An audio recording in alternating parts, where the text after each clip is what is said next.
Trouble spot for the aviation industry, a lack of diversity in the cockpit.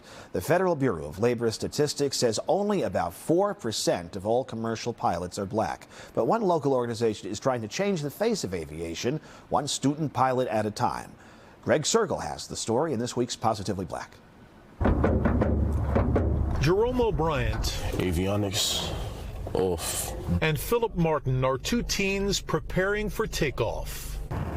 Check that oil. Aviation, they say, has changed their lives. It feels natural, it feels like I belong there. Both Queens residents just earned their pilot's licenses.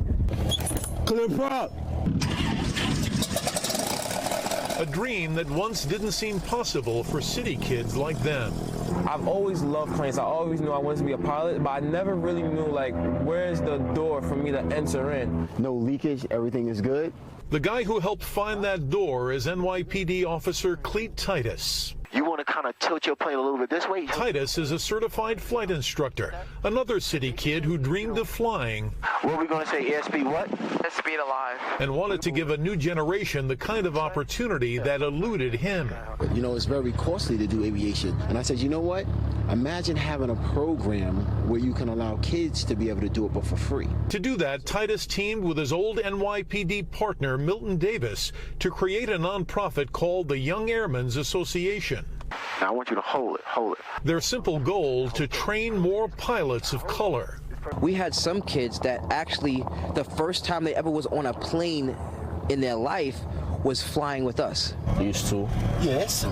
With funding from New York City, the program now includes 16 high school-aged pilots, all working on weekends and at a summer camp to complete the 40 hours of training needed to take to the sky on their own. It broadens their horizon and it makes their mind think, okay, you know what? I fly a plane, I could do just about anything. The program's so popular that 70 city students are now waiting to take part.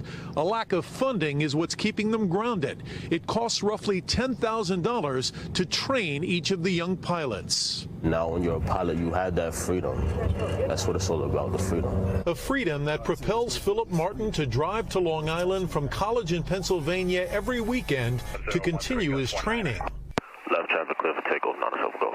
And a freedom that allows Jerome O'Brien to fly his mom to Martha's Vineyard as he pursues his commercial pilot's license. Introducing kids to aviation at a young age, it really gets a spark in them. And maybe change the face of aviation. Greg Cergol, News 4 New York.